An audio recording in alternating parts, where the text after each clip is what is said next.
Luego del fracaso en el Mundial de Italia 90 y la Copa América disputada en Chile, teniendo como verdugo en ambas ocasiones a Argentina, la selección brasileña seguía sin encontrar una alineación que diera resultados. A las puertas de un nuevo Mundial, se terminó dando salida al entonces técnico Falcao. El técnico elegido para el cambio de mando fue Carlos Alberto Parreira, una elección muy cuestionada en ese entonces. En 1983, Parreira ya había tenido un primer ciclo con la verde-amarela, donde a pesar de llegar a una final de Copa América ante Uruguay, terminó saliendo prematuramente. La presión de la prensa por su estilo de juego y falta de espectáculo, sumada a una oferta económica superior de los Emiratos Árabes Unidos, provocó su partida a finales de ese mismo año. Para 1991 ya contaba con más experiencia y con un currículum exitoso dirigiendo varias selecciones, asumiendo nuevamente el cargo como coordinador técnico. Trajo consigo a una leyenda viviente del fútbol brasileño, el 2 veces ganador de la Copa del Mundo, como jugador y uno como técnico, Mário Lobo Zagallo. Él actuaba como puente entre los jugadores y el técnico. Además, era como un amuleto para el equipo, conocido por su obsesión con el número 13 que, según él,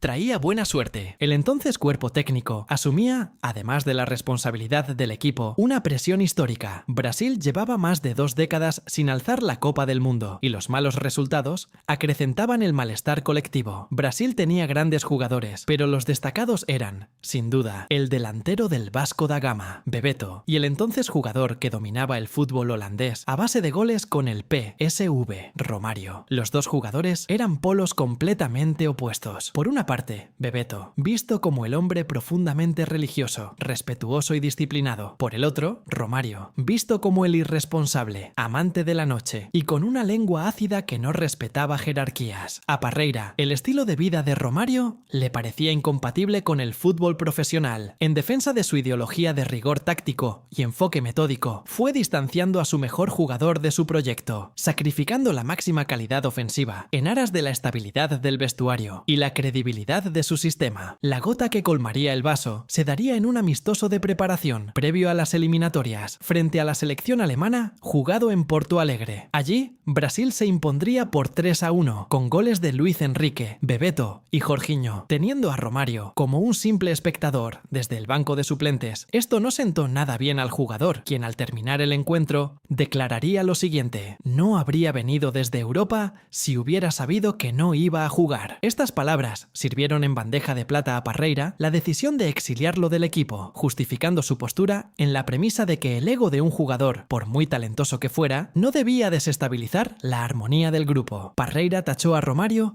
como una amenaza al colectivo. Solo una crisis de proporciones históricas podría forzarlo a retractarse de una postura tan arraigada. Lo cierto es que, más temprano que tarde, dicha crisis llegaría tocando a la puerta. Luego de otra lamentable eliminación en cuartos de la Copa América, ante su verdugo, Argentina, por penales, Brasil daba inicio a las eliminatorias como clara favorita para liderar su grupo, conformado por Ecuador, Bolivia, Venezuela y Uruguay. Sin embargo, todo terminaría complicándose por el camino. La selección cayó ante Bolivia en La Paz por 2-0. Esto fue una humillación para el país, al ser la primera derrota de Brasil en toda la historia de las eliminatorias, acabando así con un invicto de 31 partidos. Brasil llegó a la última fecha de las eliminatorias, sin garantías de un cupo directo para la siguiente Copa del Mundo. Al equipo le servía el empate, pero el partido se jugaba en el mítico Maracaná y el rival era la siempre molesta Uruguay, que llegaba aún con chances de clasificar, aunque solo le servía la victoria. Esto acrecentaba la presión de la nación ante un posible nuevo maracanazo. El pueblo brasileño vivía un momento de infelicidad y la selección estaba bajo un escrutinio mediático feroz. La demanda pública era clara: el regreso de Romario al equipo, quien en ese entonces brillaba más que nunca como el líder del Dream Team,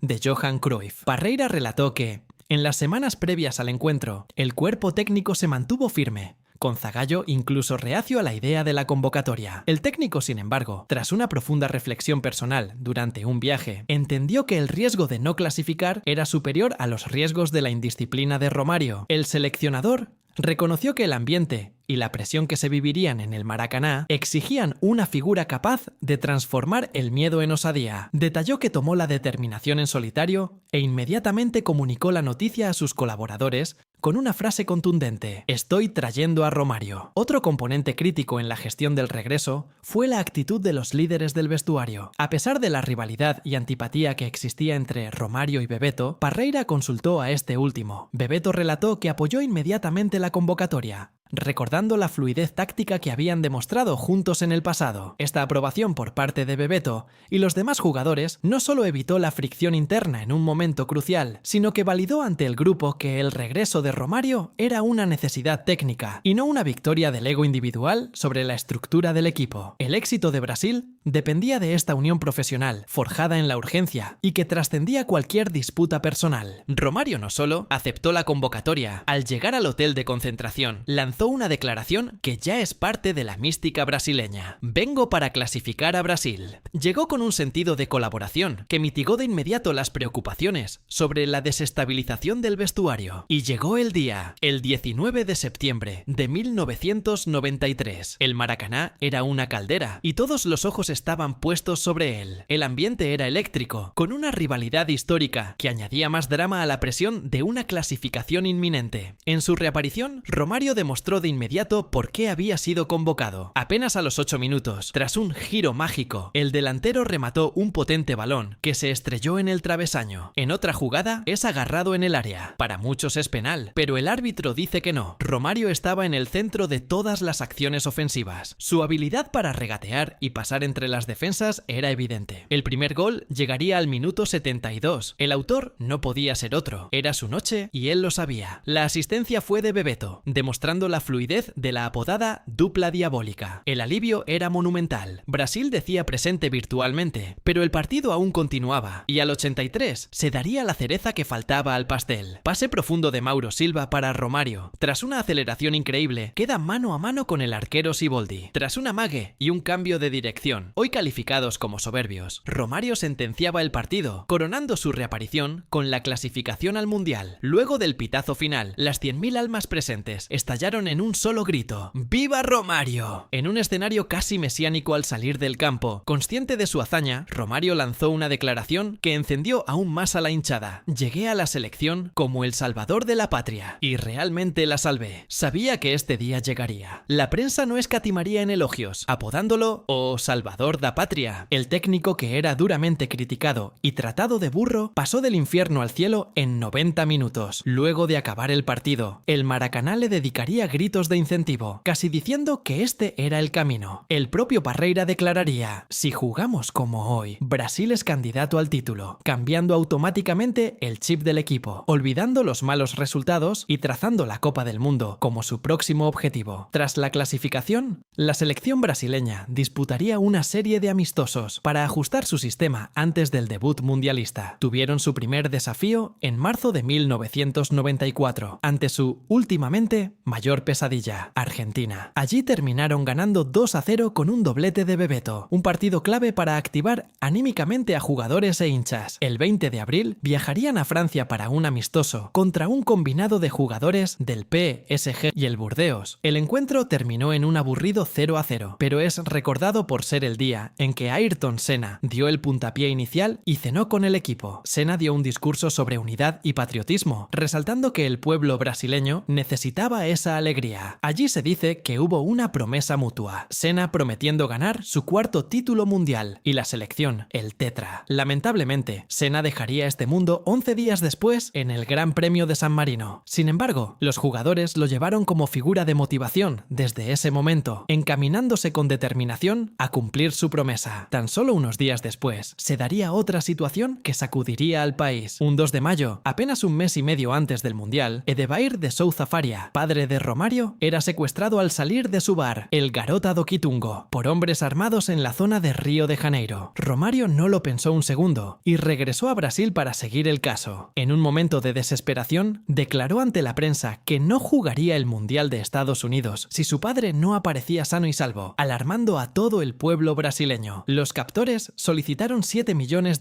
por el rescate. La policía brasileña consideraba que la banda era amateur por lo elevado e irreal de la cifra, por lo que intensificaron la búsqueda. Tras 6 días de angustia, la policía localizó el escondite en Nova Iguazú y terminaron liberando a Edevair el 8 de mayo de aquel 94. Afortunadamente, fue rescatado ileso y no se pagó ningún rescate. Romario, en un momento de alivio, terminaría declarando que, en agradecimiento por el apoyo de todos los brasileños, le pagaría a la gente con el título de campeones del mundo. Cerraba así el momento que, años más tarde, el jugador describiría como el más difícil de su vida, llegando a temer que nunca volvería a ver a su padre, quien era su mejor amigo y su principal apoyo. Mientras ocurría el drama del secuestro, Brasil, sin Romario, venció a Islandia por 3-0 en su camino de preparación. Luego, con la vuelta del astro, firmaron un empate 1-1 contra Canadá con gol del Baixinho, seguido de una victoria por 8-2 contra Honduras, con un triplete de Romario y un doblete de Bebeto. Finalmente, el 12 de junio, propinaron un 4-0 a El Salvador, dando así su último ensayo antes del torneo. Oficialmente, un 17 de junio del año 1994, Alemania y Bolivia cortaban el listón y se daba inicio a la tan ansiada Copa del Mundo. Parreira, famoso por su enfoque cauteloso, plantearía para este campeonato un mediocampo con 3 jugadores defensivos, reforzando al máximo la estructura del equipo. Esta estrategia tenía un único propósito: liberar a los 2 genios del ataque, Bebeto y Romario, para que pudieran explotar su talento impredecible y decisivo en el área rival. El grupo de Brasil se conformaría por Rusia, Camerún y Suecia. El debut llegaría el 20 de junio ante los rusos. A escasos 26 minutos de partido, luego de un córner lanzado por Bebeto con un instinto feroz, Romario se anticiparía a toda la defensa rusa,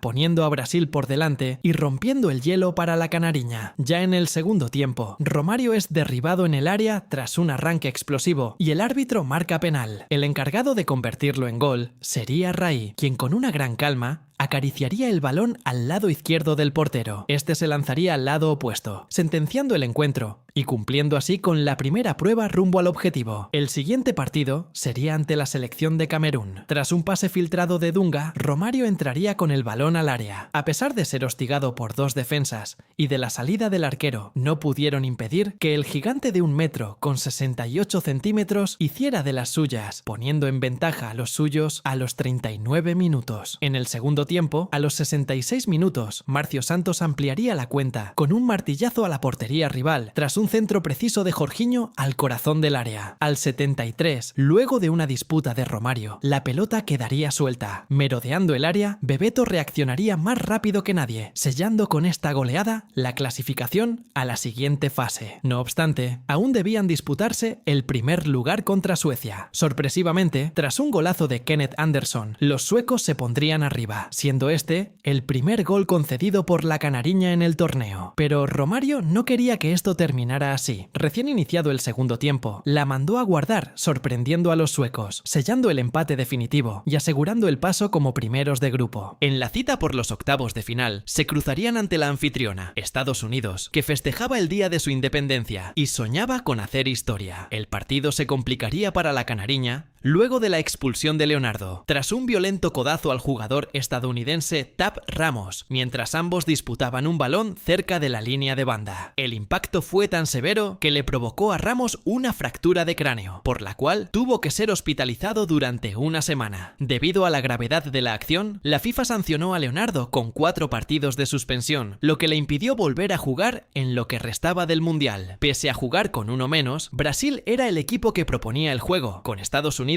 cerrándose a defender con la mayor cantidad de hombres posible. Pese a esto, al minuto 72 de juego, Romario arrastraría la marca de 3 jugadores hacia el sector izquierdo, filtrando un pase diagonal para que Bebeto definiera con un remate cruzado al segundo palo. Desatando la locura, Bebeto abrazaría a Romario exultante, disipando cualquier rumor de mala relación fuera del campo durante el torneo y dando un paso más hacia el título. En el camino, ahora estaría la siempre difícil Países Bajos. Ambos nos darían un primer tiempo sin emociones para luego regalarnos una segunda mitad inolvidable. Al minuto 53, Bebeto se escaparía por la banda izquierda, tirando un centro que caería en los pies del Baixinho, quien de contrapique la mandaría a guardar, rompiendo el hielo del encuentro. Poco después, tras un pase largo de Branco, Romario, que estaba en fuera de lugar, se quedaría estático dejando pasar la pelota para no invalidar la jugada. El balón encontró en el camino a Bebeto, quien tras un mano a mano donde evadió al portero Ed de Goey, ampliaría la cuenta para la canariña. Fue allí donde, junto a Romario y Maciño, nos regalaron uno de los festejos más recordados de las Copas del Mundo, el balanceo de brazos dedicado al hijo recién nacido de Bebeto. Apenas un minuto después, Dennis Bergkamp, tras un control magistral entre defensores, definiría con astucia dando vida a los neerlandeses. Al 76, luego de un tiro de esquina lanzado por Mark Overmars, Aaron Winter terminaría conectando de cabeza, dando un balde de agua fría a los dirigidos por Parreira. El gol que desataría la locura llegaría al minuto 81, mediante un tiro libre de unos 30 metros tras una falta cometida sobre Branco. El encargado del remate sería el mismo Branco, quien sacó un potente disparo. En una imagen icónica, Romario se esquivó en el último segundo para dejar pasar el proyectil. La pelota terminó por clavarse en la base del poste derecho, dejando sin opciones al portero. Aquel gol ponía fin al encuentro y colocaba a la canariña en una nueva semifinal, acercándola cada vez más al sueño de todo un país. En semifinales se volverían a encontrar con la dura selección de Suecia, que había dejado en el camino a Rumania desde la tanda de penales y soñaba con jugar su segunda final en la historia. Ya en el partido, Brasil asediaría el arco sueco durante gran parte del encuentro. Suecia, con una defensa ordenada, buscaba dañar al equipo brasileño mediante el contragolpe. Dicha estrategia no daría sus frutos para los suecos. Al minuto 80, luego de un centro preciso de Jorginho desde la derecha, la pelota terminaría encontrando a Romario. Superando a los altos defensas suecos, el Baixinho cabeceaba para marcar el único gol del partido, sellando así la clasificación a una nueva final luego de 24 años y paralizando por completo al país. La gran final se decidiría un 17 de julio ante la selección italiana de Roberto Baggio. Fue un partido apretado, con contadas oportunidades para ambos equipos. Luego de 120 minutos de una lucha agónica, se registraría la primera final de la historia, definida por medio del punto penal. En el momento en que Parreira elaboraba la lista de los 5 lanzadores, Romario notó una gran preocupación y nerviosismo en sus compañeros. A pesar de su nula experiencia en esa faceta, su confianza era tan abrumadora que se acercó al técnico y se presentó como voluntario. Sentía que era su responsabilidad como líder. Durante la tanda, ambos equipos fallaron sus primeros tiros ante la presión gigante del estadio. Al entender la gravedad del momento, Romario se ofreció para patear el segundo penal, absorbiendo toda la tensión. Con un remate que golpeó dramáticamente la base del poste derecho antes de cruzar la línea, activó anímicamente a sus compañeros, quienes no volverían a fallar. Lo más impactante es que jamás había ejecutado un tiro penal vistiendo la camiseta de Brasil antes de esa tanda definitiva contra Italia. El Baixinho reveló más tarde que ni siquiera había practicado lanzamientos desde los 11 metros durante ese año, ni en las concentraciones previas. El título se sellaría cuando la estrella del equipo italiano, Roberto Baggio, falló su penal, enviando el balón por encima del travesaño y convirtiendo a Brasil en tetracampeona del mundo. Aquella actuación consagratoria le valió a Romario ganar el Balón de Oro al mejor jugador del Mundial y la bota de bronce del torneo. Poco después, coronaría su año recibiendo el premio al mejor jugador del mundo, entregado por la FIFA. En una época donde el Balón de Oro tradicional de la revista France Football aún no se entregaba a futbolistas no europeos, no quedaba ninguna duda. Romario era, indiscutiblemente, el mejor jugador del planeta. El viaje de Romario hacia la Copa del Mundo de Estados Unidos, 1994, marcado por la exclusión, la humillación histórica y una redención heroica en el Maracaná, es uno de los arcos narrativos más ricos del fútbol mundial. El triunfo de Romario es, en esencia, la validación del arquetipo del malandro en la cultura deportiva brasileña. Romario encarnó la figura del héroe que triunfa por su genio innato y su irreverencia, un contrapunto necesario a figuras más disciplinadas como Zico. Su éxito fue visto como una afirmación cultural, la prueba de que el talento puro, explosivo y caótico de Brasil podía resolver cualquier crisis, incluso aquellas generadas por la propia falta de disciplina institucional. Aquellos goles anotados en el Maracaná tuvieron una carga simbólica inmensa, justificando la narrativa de que la magia individual era el único antídoto contra el miedo y la rigidez. Al final, Romário no solo trajo la cuarta estrella, le devolvió a Brasil su identidad. El drama y el éxito de la clasificación de 1993 fueron el catalizador emocional y táctico del equipo que ganó el tetracampeonato en 1994. El éxito en Estados Unidos fue el inicio de un ciclo de 8 años de gloria para la selección.